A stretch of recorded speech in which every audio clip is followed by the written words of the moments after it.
வணக்கம். இன்றைய அரசியலில் என்ன செய்தி அப்படிங்கிறத பார்த்துருவோம். 2026 தமிழக சட்டமன்ற தேர்தலில் மாபெரும் வெற்றி பெற்ற தாவேகா கட்சியினுடைய தலைமையில் திரு ஜோசப் விஜய் அவர்களுடைய தலைமையிலான அமைச்சரவையில் புதிய அமைச்சரவை பட்டியல் வெளியிடப்பட்டிருக்கு. அது என்னென்னு பார்த்துருவோம். முதலாவதாக முதல்வர் கையில் என்னென்ன இலாக்காக்கள் போயிருக்கு அப்படிங்கிறத பார்ப்போம். பொது நிர்வாகம், உள்துறை, காவல்துறை, இந்திய ஆட்சி பணி அதாவது IAS, இந்திய காவல் பணி IPS, மாவட்ட வருவாய் அலுவலர்கள், சிறப்பு திட்ட அமலாக்கம், நகராட்சி நிர்வாகம், குடிநீர் வளங்கள், மகளிர் நலம் மற்றும் இளைஞர் நல மேம்பாடு, இது எல்லாமே அவருடைய கட்டுப்பாட்டுக்கு போயிடுச்சு. ஸோ அவர் நேரடி கண்காணிப்பில் இதெல்லாம் செயல்படும் இனிமேல். அதுக்கப்புறம் திரு ஆனந்த் புசி ஆனந்த் அமைச்சரவையில் 2வது இடம், அதாவது கட்சியோட முக்கியமாக முதல்வருக்கு ஒரு நம்பிக்கைக்குரிய ஒரு நபராக பார்க்கக்கூடிய திரு ஆனந்த் அவர்களுக்கு என்ன துறை கொடுத்துருக்காங்கன்னா, இவருக்கு கிராமப்புற மேம்பாட்டு முக்கிய பொறுப்புகள் வழங்கப்பட்டிருக்கு.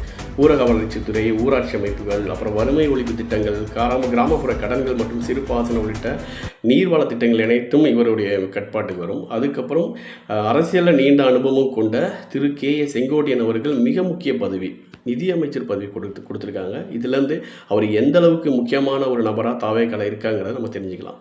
இவருக்கு அப்புறம் செல்வி கீர்த்தனா, இவங்க தான் விஜயோட அமைச்சர்கள் இருக்கக்கூடிய ஒரே பெண். அதனால் இவங்களுக்கு என்ன பொறுப்பு, தொழில்துறை அமைச்சர் பதவி கொடுத்துருக்காங்க. இவங்க கையில் தொழில்துறை மற்றும் முதலீட்டு ஊக்குவிப்பு, இதெல்லாம் இண்டஸ்ட்ரீஸ் எல்லாம் இவருடைய கட்டுப்பாட்டில் இருக்கும். இவருடைய கட்டுப்பாட்டில் நேரடி பார்வையில் இயங்கும். அதுக்கப்புறம் கட்சியின் முக்கிய புள்ளியாக கருதப்படும் திரு ஆதவ அர்ஜுனாவுக்கு பொதுப்பணித்துறை, விளையாட்டுத்துறை, PWD, அப்புறம் நெடுஞ்சாலைகள், சிறு துறைமுகங்கள் மற்றும் விளையாட்டு மேம்பாட்டுத்துறை, இதெல்லாம் அவருடைய கட்டுப்பாட்டில் இருக்குது. அதுக்கப்புறம் டாக்டர் KG அருண்ராஜ் அவருக்கு சுகாதாரத்துறை அமைச்சர். அவர் MBBSனால நேரடியாகவே அவருக்கு இந்த துறை கொடுக்கப்பட்டிருக்கு. மக்கள் நல்வாழ்வு, மருத்துவ கல்வி மற்றும் குடும்ப நலத்துறையெல்லாம் இவருடைய பார்வையில் இருக்கும். திரு CDR நிர்மல்குமார் அவர்களுக்கு மின்சாரம் மற்றும் சட்டத்துறை அமைச்சர் பதவி கொடுத்துருக்காங்க. திரு ராஜ்மோகன் அவர்களுக்கு கல்வி மற்றும் செய்தித்துறை அமைச்சர் பதவி கொடுக்கப்பட்டிருக்கு. திரு P வெங்கட்ராமன் அவருக்கு உணவு மற்றும் நுகர்வோர் பாதுகாப்பு அமைச்சர் பதவி கொடுக்கப்பட்டிருக்கு. டாக்டர் TK பிரபுவுக்கு என்ன அமைச்சர் பதவின்னு தெரியல, பட் அமைச்சர் கண்டிப்பாக. அதுக்கான தகவல் கூடிய விரைவில் வெளியே வரும்னு அமைச்சரவை அதிகாரப்பூர்வ வெளியீடு வந்திருக்கு.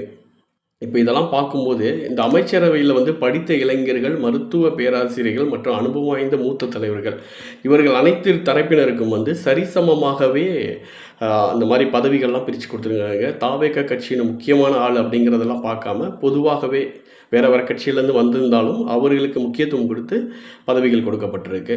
குறிப்பாக என்ன சொல்லணும்னா, முதல்வருடைய அவர் கட்டுப்பாட்டில் சட்டம் ஒழுங்கு அவருடைய நேரடி பார்வையில் இருக்குது. அதே மாதிரி பெண்களுடைய மகளிர் நலனை கருத்தில் கொண்டு அந்த துறையும் அவருடைய நேரடி கட்டுப்பாட்டில் இருக்குது. ஸோ இன்றைக்கான செய்தி இவ்வளோ தான். இது போன்ற செய்திகள் உங்களுக்கு கிடைக்கணும்னா மறக்காமல் சப்ஸ்கிரைப் பண்ணி ஷேர் பண்ணுங்கள். நன்றி.